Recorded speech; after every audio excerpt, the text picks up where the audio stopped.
딸 군대여, 너는 때를 모을지어다. 그들이 우리를 애워쌌으니 막대기로 이스라엘 재판자의 뺨을 치리로다.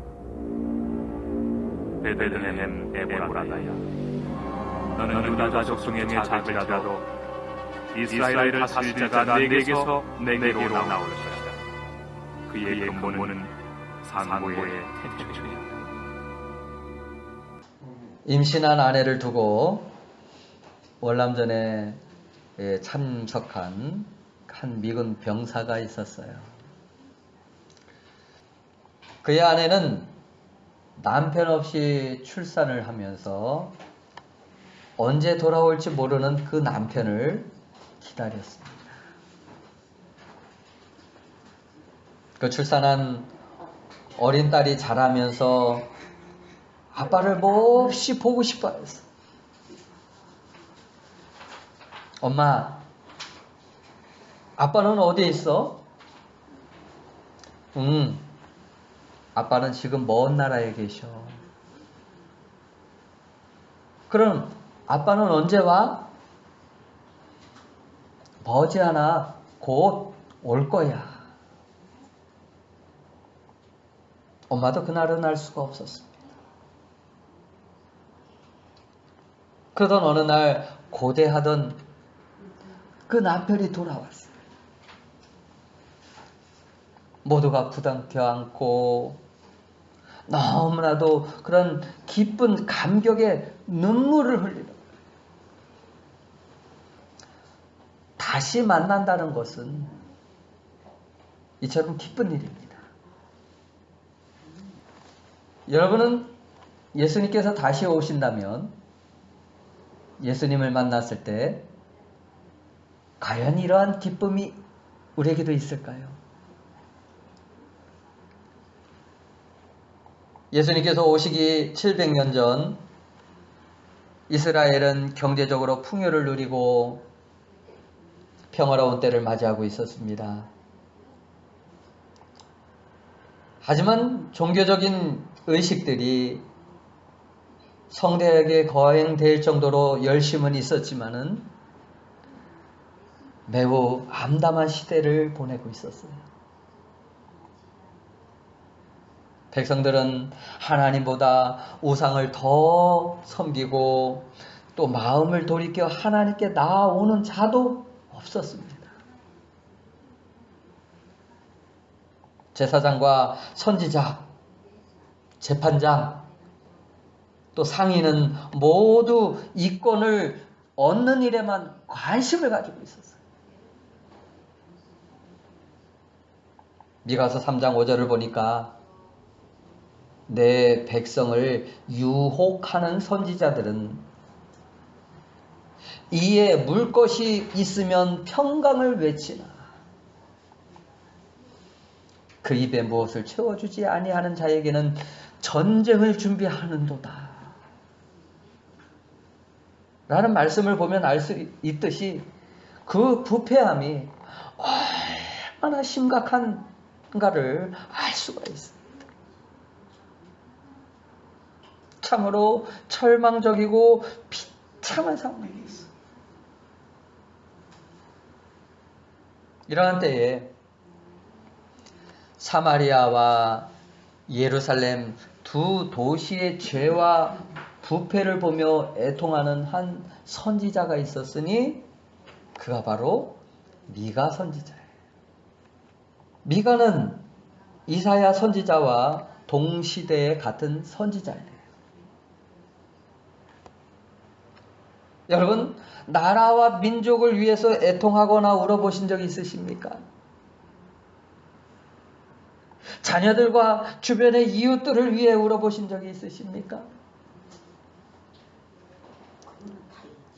다 있어요?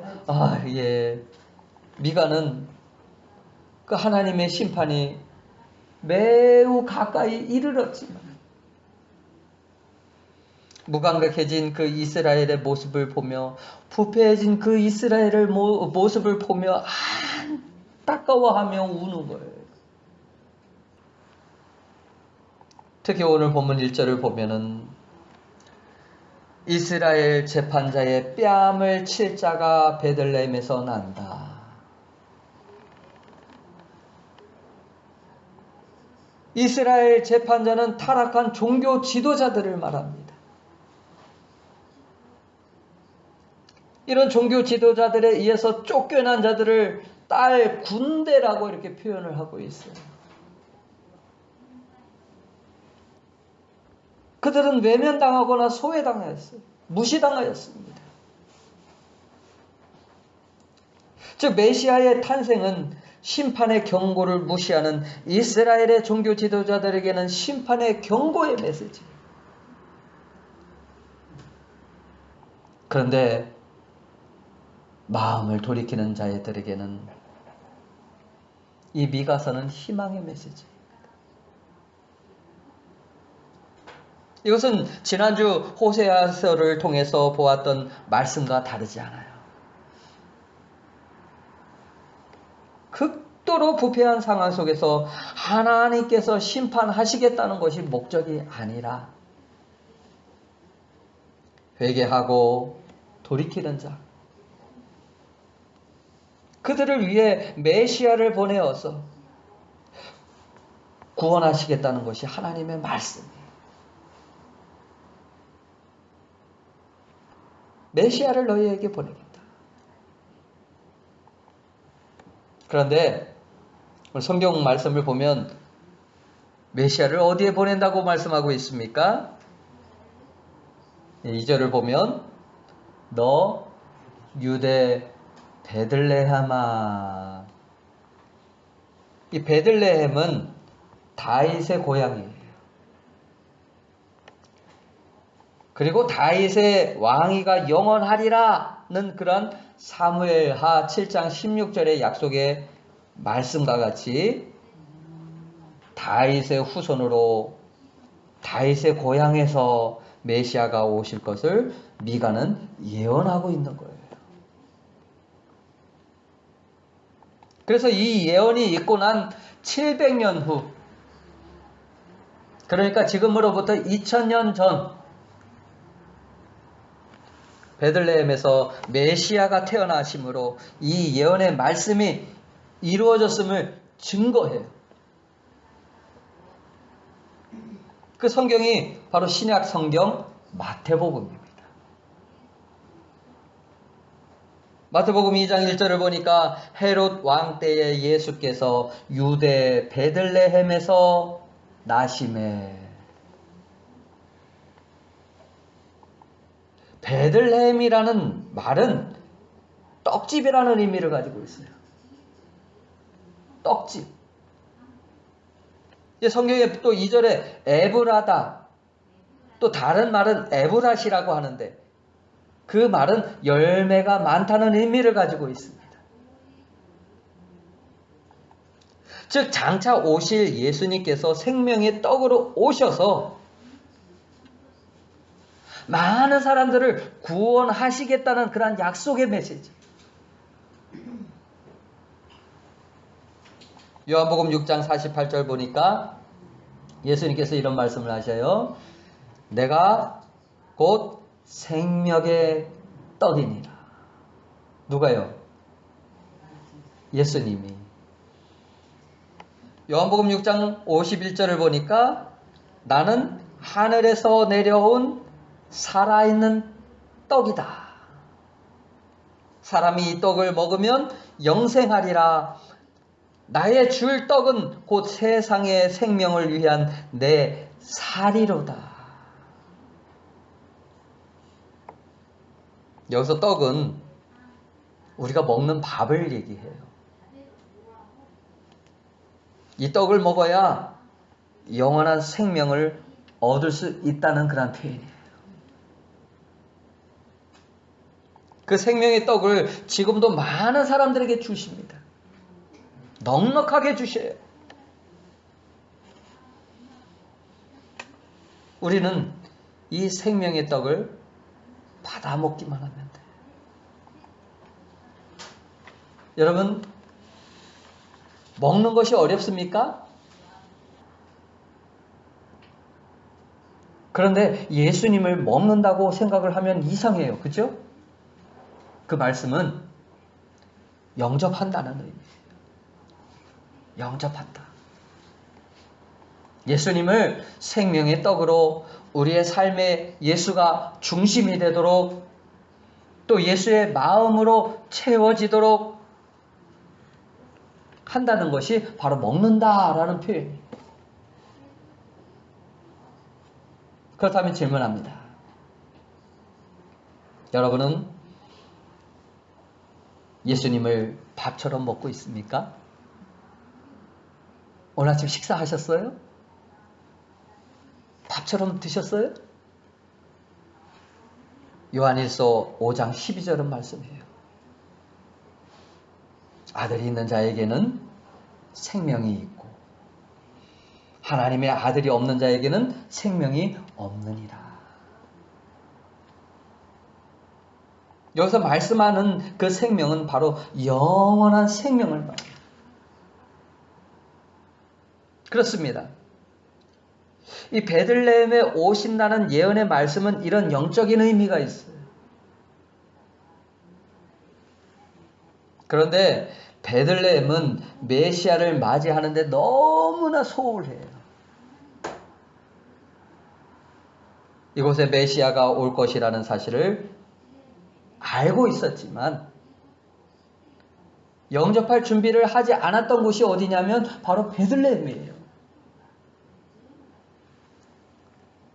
우리가 잘 아는 성탄절에 자주 듣는 얘기가 있죠. 동방 박사들이 예언의 말씀대로 메시아가 올 것을 고대하면서 이상한 별을 보고 유대 땅까지 경배하기 위해서 찾아와요.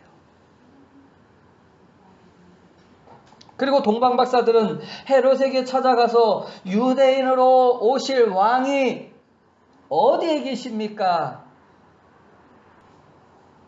이렇게 물으니까 이 일로 그 예루살렘 지역에 적지 않은 소동이 벌어지면서 헤롯은 율법학자들을 부릅니다. 메시아가 어디서 나겠느냐? 율법학자들은 두말 없이 구약성경 미가서 5장 2절 오늘 본문 말씀을 쫙 피면서 유대 베들레헴입니다.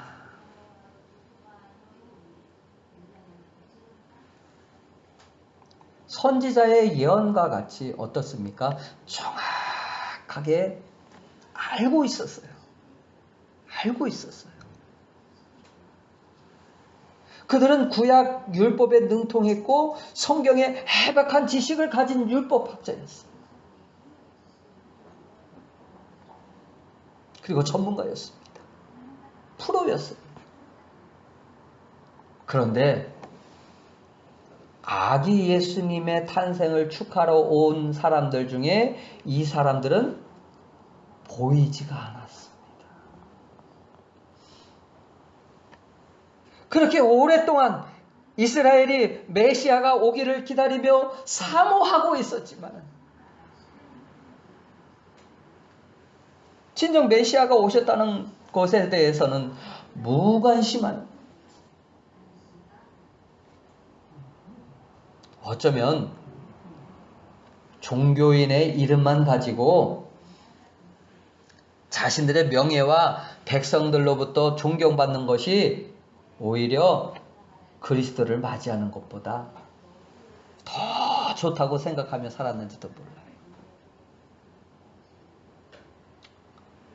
생각해보면 얼마나 모순입니까? 얼마나 모순이에요. 그러나 이와 대조적으로 예수님께서 예루살렘으로 입성하실 때 나귀를 타고 들어가게 되지요. 스가랴 9장 9절을 보니까 시온에 따라 크게 기뻐할지어다.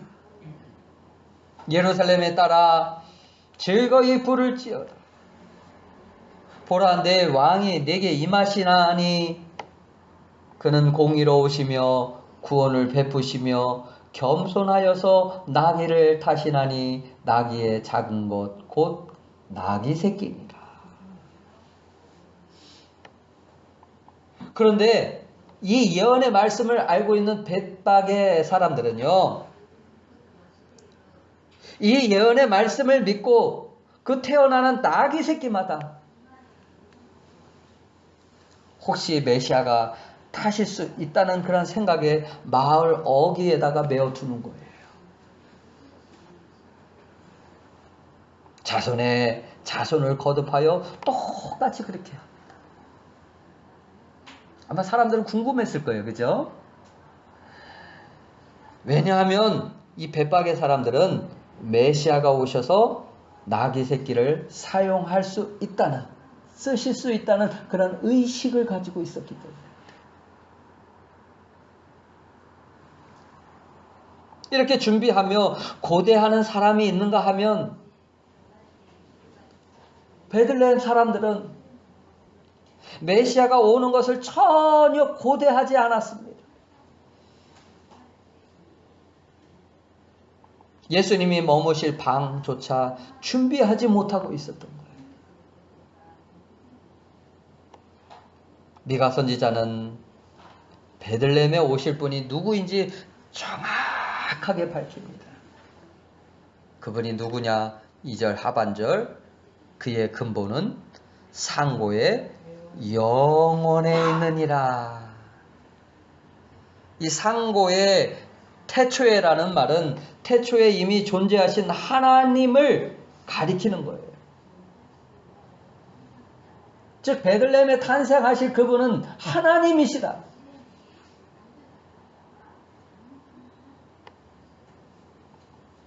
하나님의 독생자를 말씀하고 있는 거예요. 하나님께서 이 세상에 오신다는 거예요. 무엇 때문에? 누가복음 19장 10절 우리 함께 같이 보시겠습니다. 시작. 인자에 온 것은 잃어버린 자를 찾아 구원하려 함이니라. 그래서 바울도 디모데전서 1장 15절에 보니까 이렇게 말씀합니다. 미쁘다 모든 사람이 받을 만한 이 말이요. 그리스도 예수께서 죄인을 구원하시려고 세상에 임하셨다 하였도다. 바로 이것이 메시아이신 예수님이 이 땅에 오신 목적이에요. 우리는 베들레헴에 오신 그 생명의 떡을 나누어 주시기 위해, 우리에게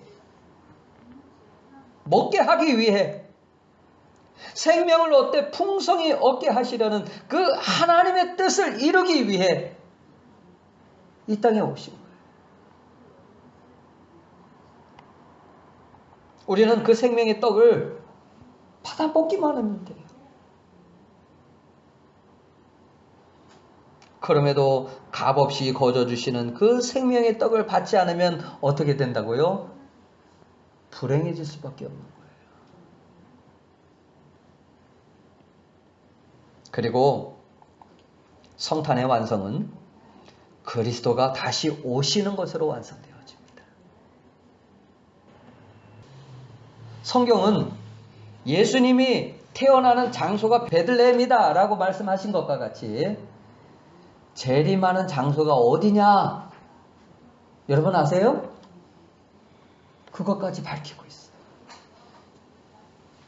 스가랴 14장 4절 같이 보십니다. 시작. 그날에 그의 발이 예루살렘 앞 곧 동쪽 감람산에 서실 것이요. 그곳은 예수님께서 승천하셨던 산입니다.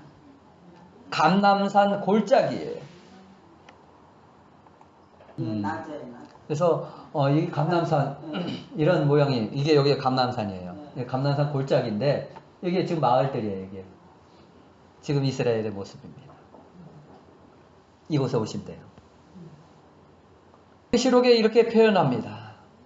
계시록 1장 7절 보니까 볼지어다 구름을 타고 오시리라. 각인의 눈이 그를 보겠고 그를 찌른 자들도 볼 터이요 땅에 있는 모든 족속이 그를 인하여 애곡하리니 그러하리라. 아멘. 히브리서 10장 37절에는 잠시 잠깐 후면 오실 이가 오신다. 주님의 재림은 매우 가까워진 것도 사실이에요. 예수님이 오신다는 그 재림의 예언의 횟수는 이 구약 신약 모두 합쳐서 약 1518회, 신약에만 300회라고 이렇게 말씀하고 있어요. 예수님이 오셨던 그 초림에 대해서는 456회 예언이 되었지만 이미 2000년 전에 이루어졌습니다. 그렇다면 1518회나 예언된 그 예수님의 재림은 어떠할까요?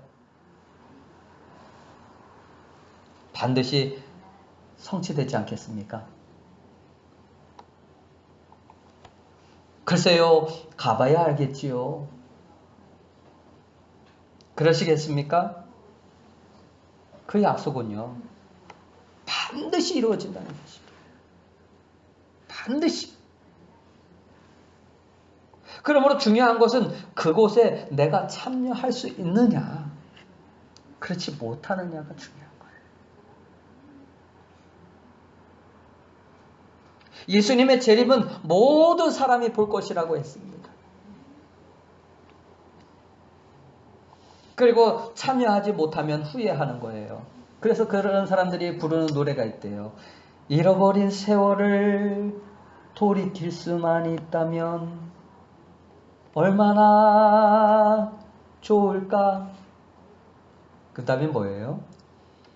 난 참 바보처럼 살았군요. 그때 후회해봐도 그때는 늦습니다. 하나님은 약속을 이루신 분이에요. 거짓이 없으신 분이에요.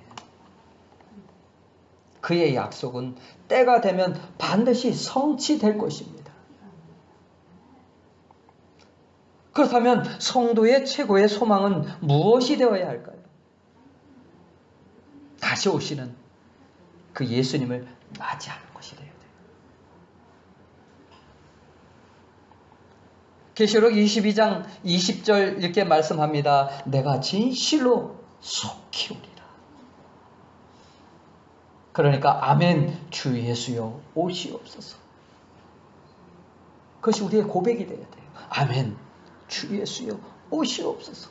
아유 예수님 조금만 늦게 오면 안 돼요? 그것은 이미 준비가 안 됐다는 거예요. 이것을 마라나타라고 합니다. 마라나타 아멘 주여 오시옵소서. 예수님 맞이할 수 있는 자가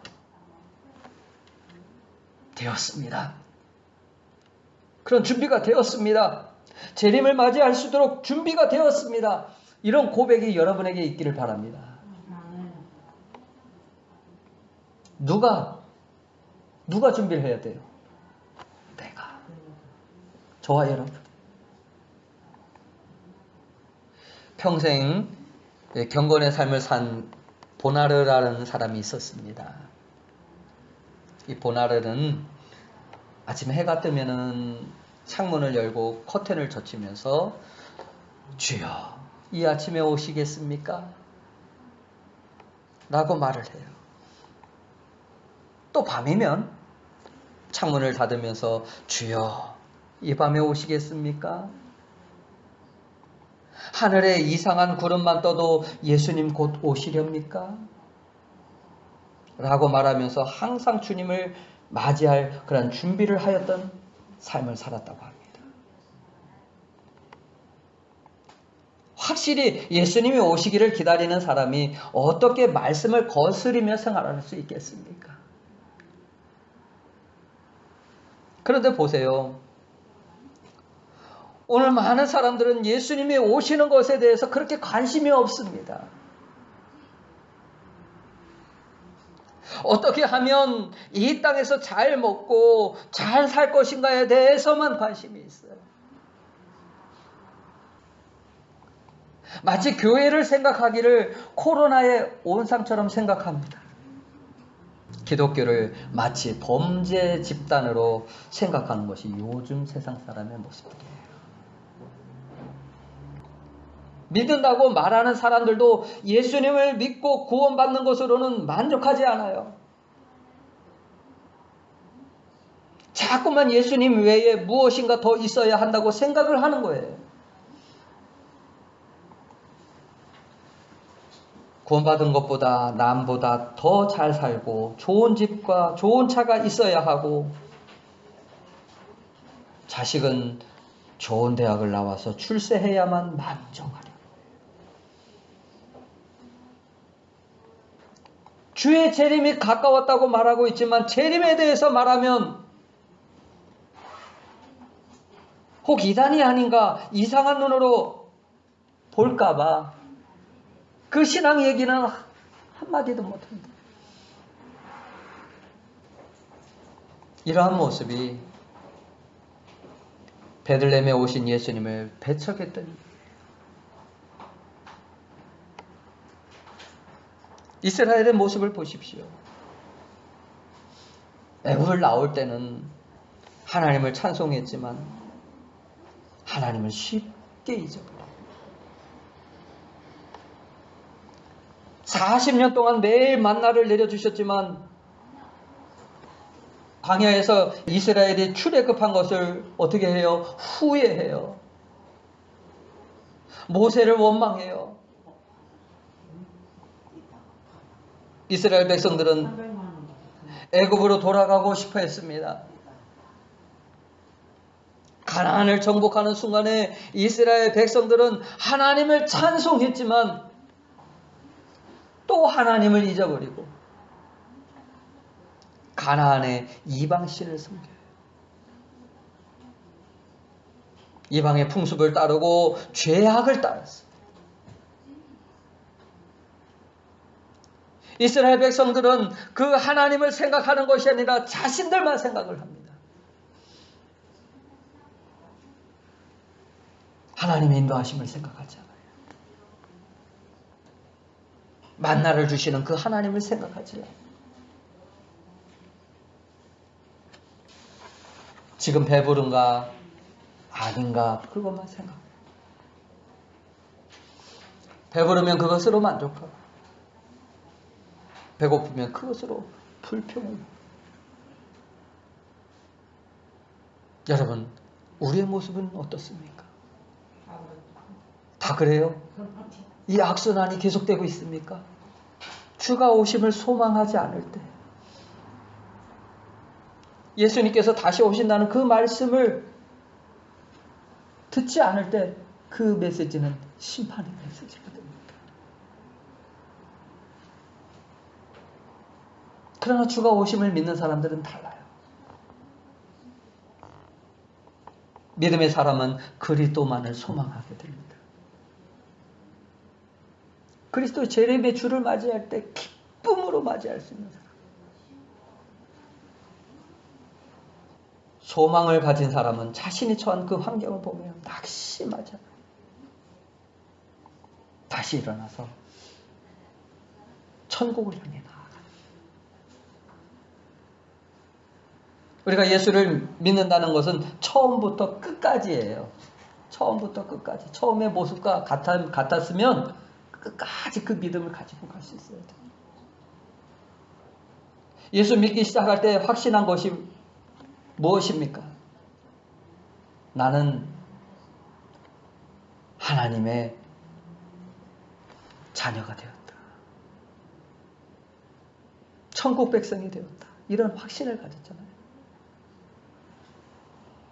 이 은혜를 통해서 우리는 얼마나 감격하며 감사했습니까? 나 같은 사람도 구원하신 그 은혜 너무나 놀라워. 어메이징 그레이스 하면서 찬양하지 않았습니까? 주님 사랑합니다. 주님 뜻대로 살겠습니다. 고백하지 않았습니까? 이러한 모습이 끝까지 계속돼요. 구원과 천국을 주시는 예수 그리스도를 끝까지 견고히 잡고 있으면 그리스도의 재림에 함께 참여할 자가 된다는 것이에요. 이것은 너무나도 중요해요. 그러므로 다시 오신다는 그 말씀을 듣고 있는 우리는 지금 어디에 소망을 두고 살아가고 있습니까? 이기심과 욕심 때문에 주님을 영접하지 못하고 있지는 않으세요? 예수님 때문에 손해볼까 두려워서 자신을 드리지 못하고 있지는 않으세요? 알고는 있지만 그리스도인이 아닌 종교인으로 살아가는 그러한 모습은 없는지 우리 한번 영적인 눈을 가지고 볼 수 있기를 바랍니다. 자신의 모습을 한번 보십시오.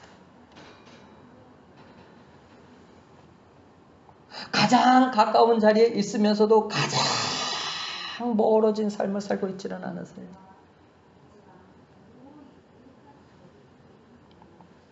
예수님 당시 메시아의 탄생에 대해 별로 관심이 없는 사람들과 같이 우리도 다시 오실 그 주님께 소망을 두지 못하고 별로 관심을 갖지 못하는 삶을 살아가서는 안 돼요. 그런 것을 다시 범해서는 안 돼요.